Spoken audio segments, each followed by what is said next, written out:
Welcome to the Bend Don't Break podcast. We are powered by The Source Weekly, Bend's locally owned newspaper. This podcast is our eddy in the rushing waters of local journalism. We are glad that you're taking some of your time to listen to us chat with the people who shape our local community.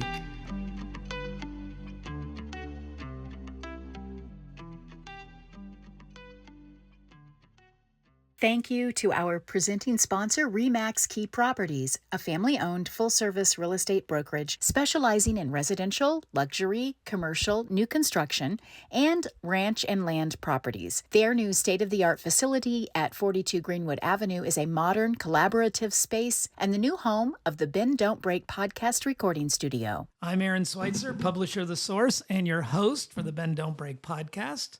Today, we are talking to Kris Arnold, program director and on-air personality at 92.9 FM, local independent. 92.9 plays a wide variety of alternative and indie rock from the past 5 decades, including new music. On air Monday through Friday, 10 to 3, and Saturdays, 12 to 5. Host of local music show, Highway 97, Tuesdays, 8 to 9 p.m. Yep. You got to be recording that. Yeah, definitely. Voted best radio personality in the Source Weekly's reader poll for 13 of her 17 years on air. Without solicitation, we're going to talk about that a little bit because I know you got strong person feelings and I don't share them. 92.9 has also been voted one of the best radio stations in the Source Weekly's reader poll ever since they signed on in 2006. And when not on the air, she goes to as many live concerts as possible. I saw you at the show last night. Anderson .Paak. That was a fun show. Yeah, that was amazing. Okay, wait. We got to finish your bio before we launch into this fun stuff. And she has a rescue husky, Cassie, who sometimes joins you on the air. Or no, joins every day. Every day. That's there. And loves to hike. She was in a previous job VP of Alternative Radio Promotion at Atlanta Records in Los Angeles. Atlantic Records. Atlantic. Did I say Atlanta? Yeah. Well, that's where I'm from, so I mess up sometimes. Atlantic Records in Los Angeles. Kris, thanks for being here. Thank you for having me, Aaron. I was telling Megan on the way over here, you know, when you're an amateur like I am and you're doing these podcasts, whenever you get a pro in here, like a DJ or somebody from media, it's always tough. I don't think I'm a pro. Pressure is up. I totally don't think I'm a pro. Well, let's start with just like how you came. We'll end up in how you came to Bend, but how did you end up getting into the entertainment industry? Where does that start? Just loving music. Yeah. I think my mom, not so much a music fan, but my dad listened to music in the house here and there. But I just fell in love with the radio, truly, when I was a kid. And just started buying records and, you know, dancing around with my friends. What was your first record? Well, I hope you don't laugh at me. Well, if I tell you mine, you're going to definitely... It was Carly Simon, No Secrets. I love Carly Simon. I love Carly Simon, too. My mom had that album. And Helen Reddy and Carly Simon. Yeah, my dad liked Helen Reddy. Yeah. But yeah, that was my first record. But then, you know, God, believe it or not, my high school had a radio station. Oh, wow. And our instructor let us do whatever Was this we wanted. in L.A.? No, I grew up in Detroit. Oh, okay. Yeah, it was in Auburn Hills, Michigan. Okay. And it's still there, by the way. The radio station's still on Still the air. in the high school. And they're still doing it? Yep. You can stream them online. It's awesome. Yeah. That's crazy. So I worked so my high school was like, you can take Spanish or French or you can work at the radio station. And I'm like, no brainer. I love music already. Yeah. I'm going to work at the radio station. And Yeah. so we started playing, you know, The Clash and Aztec Camera and all kinds of stuff. We played all kinds of music, anything. And then... Yeah, how much guidance did you have in the high school radio station? Did they just cut you loose? Yes. Wow.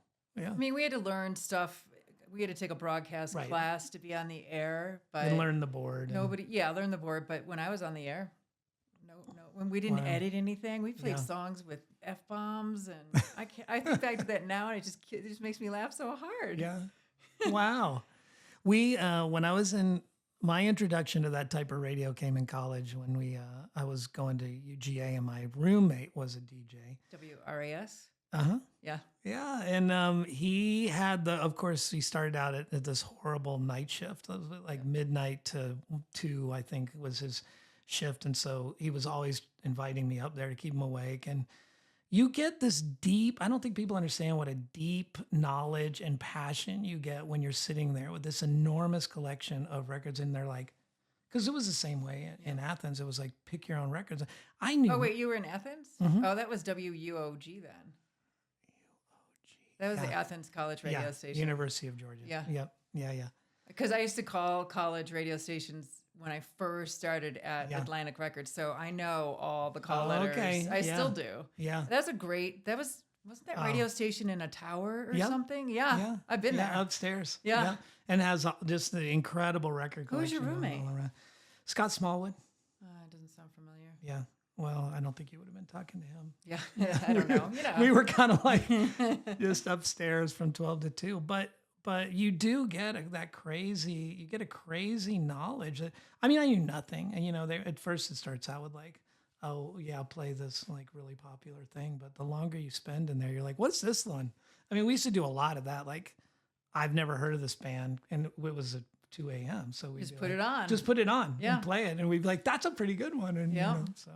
Yeah. Music discovery. Yeah. And you're pretty young, so you're all fired up by it. Totally. And passionate. Doesn't matter that it's 2 a.m. Like, you're going to put whatever on. Right. I was wide awake. It was super fun. So I also did radio in college. Yeah. Our college station was kind of at the time, like classic rock, just super boring. And I don't know what it was about my group that came in, but we were like, no way. We got to change this. Yeah. There's a commercial classic rock station. Why would a college station be college, the same thing? The college radio brand was starting. Right. So we started a show. There was a show that had already been on the air when I got there, but I auditioned for it called Contraband. And it was pretty much, alternative rock or whatever, punk. And I got the show, but I was on the air from 10 to 2 every Thursday. And then I did a hardcore show too. That's a good time slot. Yeah, 10 to 2 Thursday was good. And then I did a hardcore punk show as well. It was only 1 hour, but I played like 100 songs because they're all like, next one. Right. So then when you went to college, what'd you major in? Was it?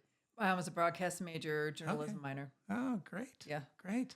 And I didn't know what I wanted to do. Yeah. I just knew that it had to be in music somehow. Right. When I found out like that record companies existed and there were like cool jobs, I'd met like a Sony college rep. She'd come to a show that I went to and she like was calling college radio stations and I'm like, I want to do that. And so this is so stupid, but when I graduated from college, I got home, I didn't have a job, and I opened the phone book to record company. Literally. Yeah. And I started calling there were record companies listed. Yeah. And I went to this tiny record company. And this company. was in Michigan still? Yeah. Went to this tiny record company, and he met with me, and he was like, you seem like, cool and smart. I went to a couple different places, and they kept sending me on and on and on until I, met the woman that eventually hired me in my first job in the music business. And in Ann Arbor, and she had worked at Atlantic Echo and signed In Excess and Gary Newman and worked. I mean, I've talked on the phone with Lindsey Buckingham and all these artists that she'd worked with, and she was starting her own company, and so we did management and radio promotion and we had a publishing company. Couldn't have been 22, 21. 22. I was gonna guess. That's a dream. Yeah, and then we worked with like Atlantic, they were hiring us to do stuff, and then eventually she shut the company down. And but I'd known Danny Goldberg, who was Kurt Cobain's manager, and you're name dropping now, so you got to put put it behind. I'm going to put them together. Yeah, put them together for us. So Danny was moving to work at Atlantic as president of the West Coast office, and I had worked with Red Cross. He was their manager at the time. Okay, and he was also managing Sonic Youth. I'd heard he was moving there, and I was getting let go, and I knew him because I'd worked with him on the Red Cross album, which came out on Atlantic, and I called him up. I think it basically just bugged him until he said, "All right, come work for me," because I didn't go through any normal channels. Like everyone was mad at me when I came in and didn't interview with anybody. He just said, "If you can be here in April, you got a job," and so I packed up my little Honda Civic and drove across the country and that's my job. Taking a wild gamble, what did you look like at that time? Oh, I was 6 foot tall with long blonde hair. Yeah, no, I pretty much. It had to have a punk edge to it, though. I did in college. I had like Yeah. the spiked hair. Right. I never dyed my hair, but it was all Susie Sue like. Mhm. And I pretty much looked the same way. I wear black all the time. I had a long black trench coat and a Yeah. black leather biker jacket, Yeah. and I haven't really changed. I at can all. say it's not a hard imaginative leap. No, it's not at all. I'm pretty much the same person Yeah. I was, honestly. Right? Yeah. Well, not many people can say that. So tell me, how does that lead to Bend? How do you? Well, so I worked at Atlantic for like 13 years, 12 Yeah. years, and then they merged. Atlantic and Elektra Records merged because Yeah. it was the beginning of downloading, Mm-hmm. and so the labels were starting to implode. Yeah. You know, they weren't making all that money hand Right. over fist, Yeah. and I got let go along with like I don't know 70% of the staff Yeah. from both Yeah. labels, and I worked at home for a year or so, and then I don't really want to talk a ton about my personal life. No. Yeah. But how do you end up in radio from that? Well, I'd met Mike, the former PD and morning person. Okay. I'd met him. Flanagan. Yeah. Mike Thomas on the air. Yeah. And sorry. we had lunch. Yeah. And we had a nice lunch, but I wasn't ready to start working yet. Yeah. So whatever, we had lunch. I didn't think anything more of it. 92.9 had launched. Yeah. Was going to launch. Like when we had lunch, 92.9 hadn't launched yet. Or it was Let me back just a 92.7 little at the bit point. without getting too personal. But Yeah. prior to you deciding you might want to jump into the DJ space with Mike, what were you doing? I was a stay-at-home mom. Yeah. Okay. I had been working, like a crazy person at the label for years. Yeah. I mean, you have no idea how much I worked and travel. I was traveling every other week, Yeah. traveling with bands and Yeah. whining and dining people and staying Sure. up until 3 a.m, getting up on a plane and going and doing. I mean, it was just Rock and about roll killed. lifestyle. It was. Yeah. I was exhausted. Yeah. And then I had kids, right? Yeah. I was doing it with babies. And so you weren't exhausted anymore. I was delirious, really. You were totally exhausted, so you thought you'd have kids. I was completely delirious. Yeah. So I was missing my kids. Like Yeah. my 2-year-old, when I started to get my suitcase out, started to climb in my suitcase Oh, and would geez. say like, "Mommy, don't go." Yeah. And I mean, talk about getting your heart demolished. Right. And things were changing in the industry. Yeah, You know, like I sure. said, the labels were merging and it wasn't fun anymore. And there was so much pressure and it was so crushing. I mean, I always laugh at my wrinkle on my forehead. It's my, what do you mean wrinkle? It's like, and it literally came from my job. Right. I watched it progress. Yeah. So anyway, I stayed with the kids for a couple of years because I Yeah. really wanted to immerse myself back in their lives. Sure. Be a mom. Right. And Yeah. then so Mike and I had that lunch, and then like 6 months later, they were going, like the oldest was going to kindergarten, the youngest was getting ready to go into preschool. And out of the blue, I get an email from Mike. Typical type A. You saw a slight sliver of relief, and it was like, I got to fill that with something right away. Totally, 100%. Right. But then so Mike emails me and he's like, "Do you want a job? You want to come and be a DJ on 92.9?" And I'm like, "Yes." And that's how it began. Yeah. Yeah. So and I mean, at the time, I remember when 92.9 launched, it was a brand new kind of format for the market. I remember. Never been any alternative music here. No. And I remember thinking, we're growing, we can support this kind of culture now. Yep. And it was kind of a stamp for the town. Yep. It was depressing when I came here and there wasn't a radio station like that because I moved from LA, Right. where there were 5 radio stations like that and college radio stations, and Yeah. you had options. Yeah, and we were over at the Source doing our Source thing, and there was not that radio reflection. There wasn't in the market something like 92.9 that had a similar demographic, played alternative. It was affirming, like, hey, we're moving in a viable direction for culture here. Yep. Yeah. So that's how it started. And then So you're back. So you can, I mean, you're known for deep dives on in the genres that you play. I'm sure Mike must have fallen all over himself with like, I've got an encyclopedia here of punk rock and all this music that He's really knowledgeable too, though. Yeah. Like, I mean, he can go to toe to toe. Yeah, and we actually riffed off each other nicely because I'm super weird music wise, like things that I love. I know other people think are weird, but and he is also super weird, but he likes different things than I do, and so we mesh nicely. And the greatest thing is that Jim, the owner of our radio stations, he's happy. He doesn't care. He wants us to play, things like. Oh, he's always very proud when his DJs are playing B-sides and little known tracks from albums that other people know the first two cuts to. And I mean, that's been my impersonation because he started streaming I forget what the name of the Backyard Ben Radio? No, not Backyard Ben, but he had a show that pre-pandemic he was working on that was all like the tracks on albums you otherwise might not know. That's Backyard Ben Radio. Yeah. Okay. Yeah. Okay. Yeah, that's still streaming. Yeah. That's his baby. Yeah. Right. There's like 5,000 songs streaming. Right. Well, I mean, this is kind of a more nuanced question, but as we mentioned in the bio, you continually have won our Best DJ award, and not an easy accomplishment given, I think, what the standards that people hold DJs to. What makes a good DJ? What do you think? Why do people? What do you got? What's the secret sauce? I don't know. I'm an idiot. I don't know.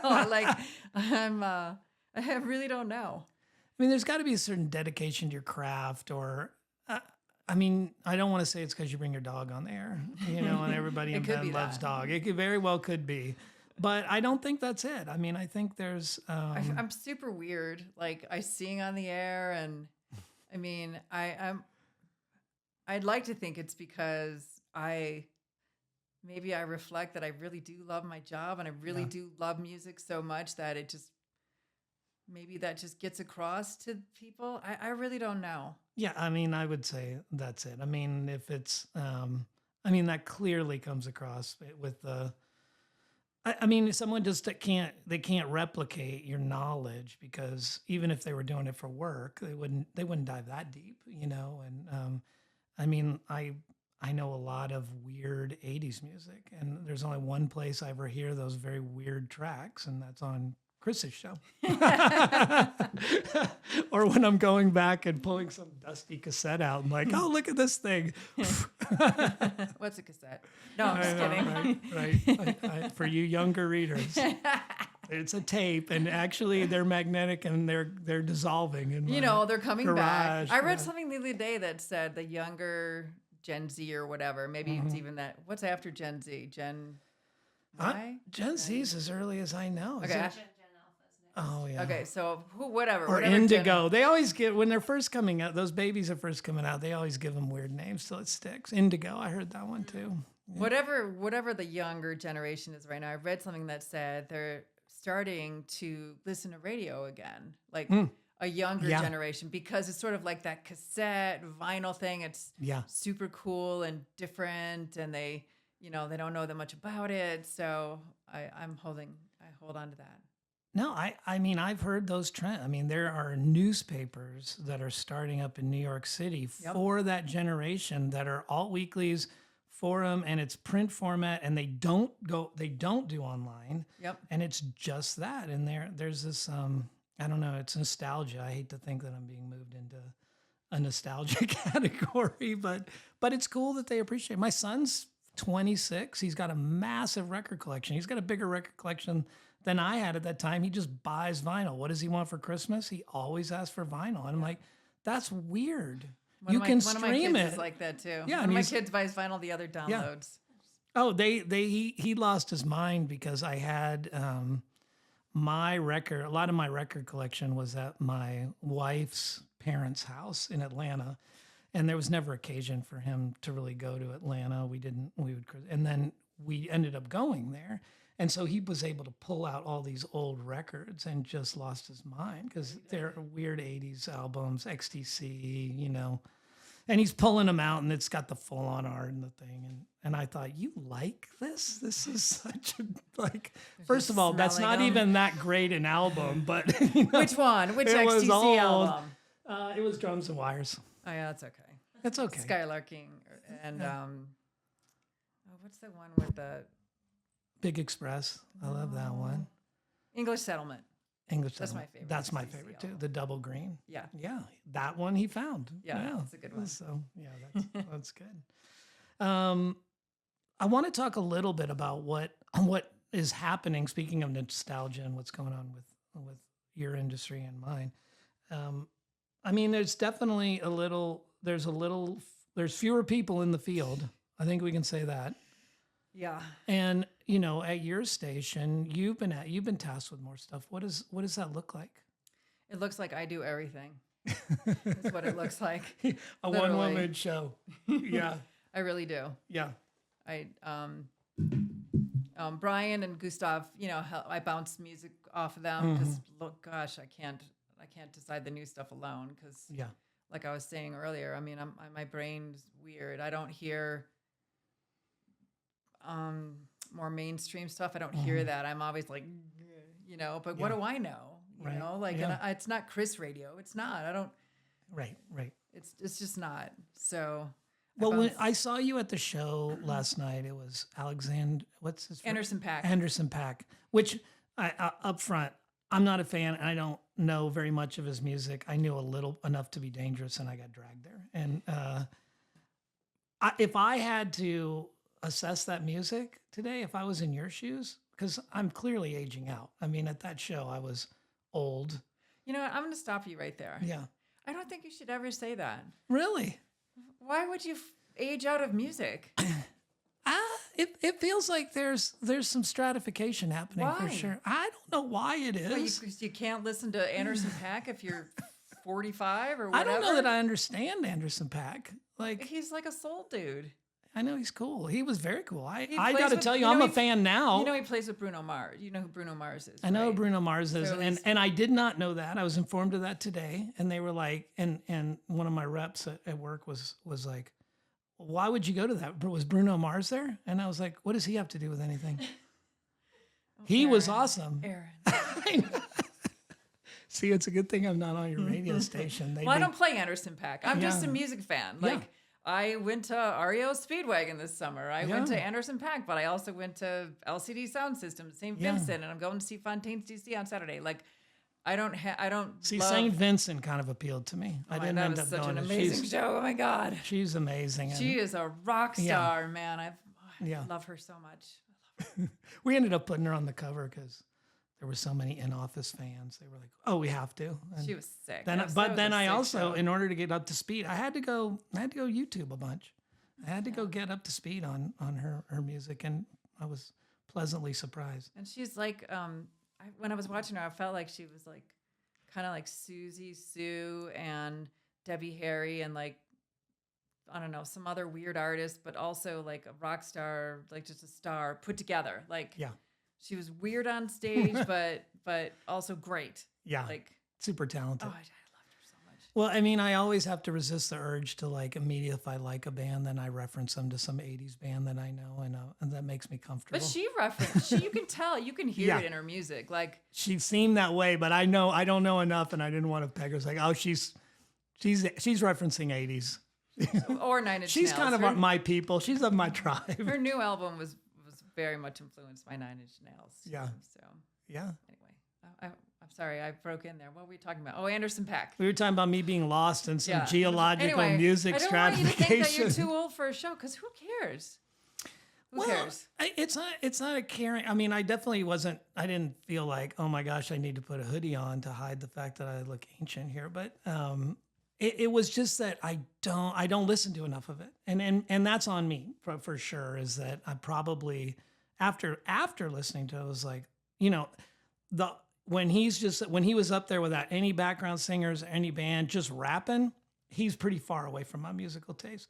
But when he was up there with the full band doing solo and playing drumming was incredible. He was an insane drummer. Insane. And loving it. And his showmanship was really what blew me away, because the guy's, got a megawatt smile, and he's up, and the smile's up on 3 huge screens. Did you see how big his teeth are? They're huge and white and just blowing out. I think he has the biggest teeth I've ever seen. Right.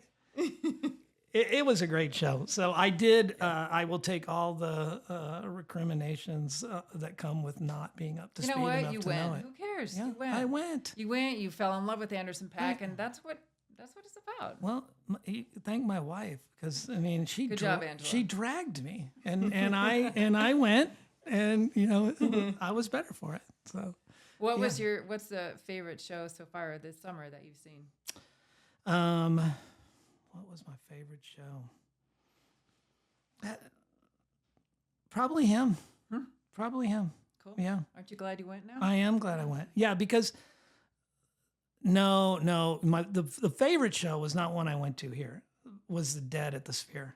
Oh. And I went and saw that. And okay, not a Dead fan. Not a Dead fan. Oh, the Sphere is amazing. But my mind got blown. So, definitely liked. Wait, how'd your mind get blown? Okay.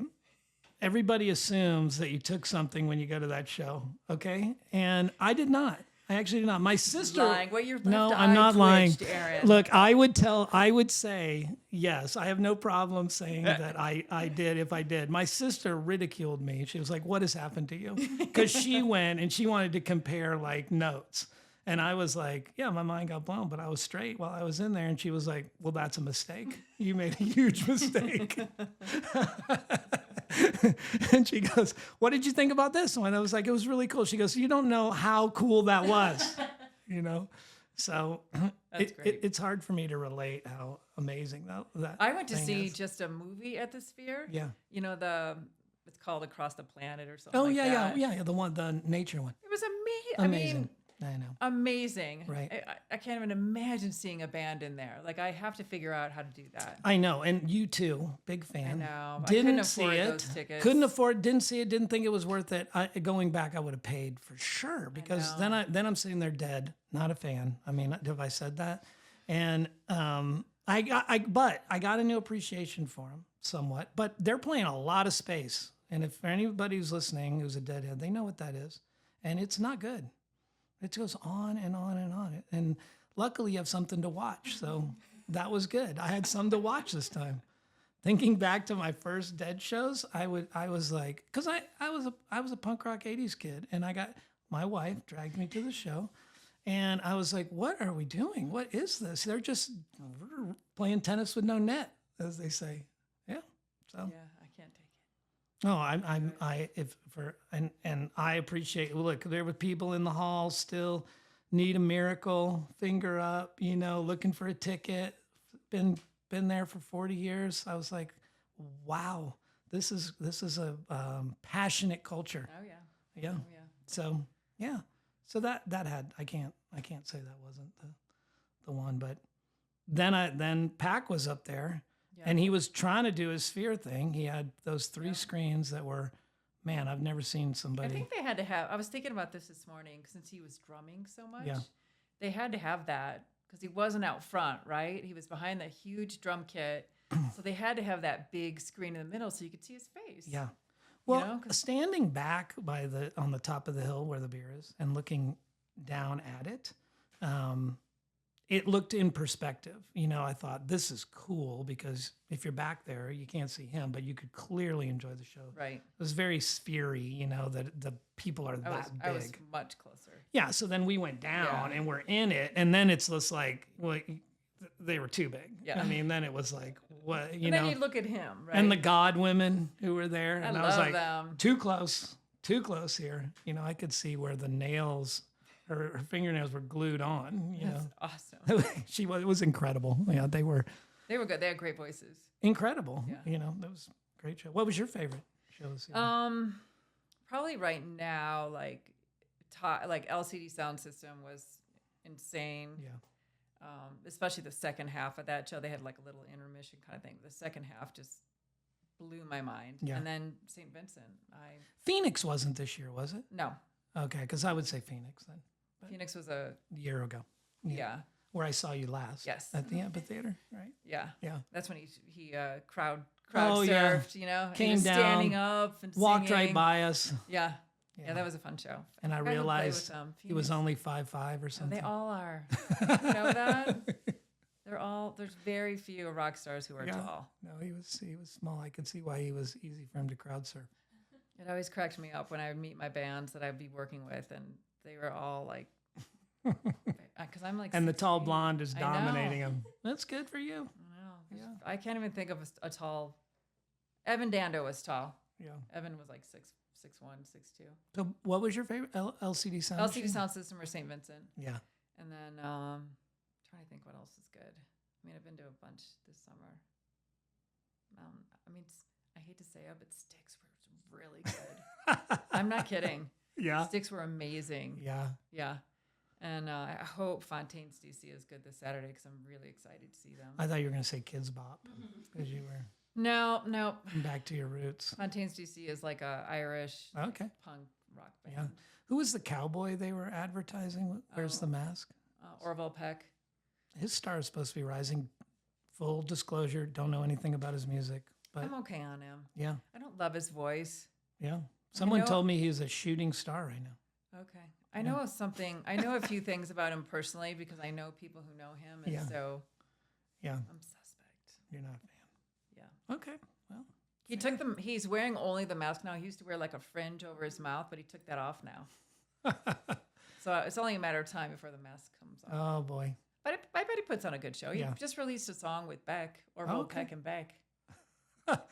The Beck show, which also was not this year, That was might be too. the best show I've seen at the amphitheater. And not that I'm a super Beck fan, but his show was tight. Oh, it was Beck and Phoenix. That Oh, was the show. that's right. It Yeah. was the other one. Then Same they did show. the song together. Yeah. Weezer. I was- didn't like the song together. Oh, I gotta love say. that song. Oh, yeah, Weezer was pretty outrageously Yeah. great too last year. can imagine. Yeah. We are at the end of our time. Oh, wait, I have to have one more thing. Hit me. I saw Foo Fighters a few weeks ago in Portland, and they were The best. that's probably like a top 15 show for me ever. Wow. Insane. They played Still good. Was Was it 3 hours? Changed up all the arrangements on their songs. Dave did a lot of stuff on his own. Were you reminiscing or was it legit for today? Good. It was legit for today. Good. Yeah.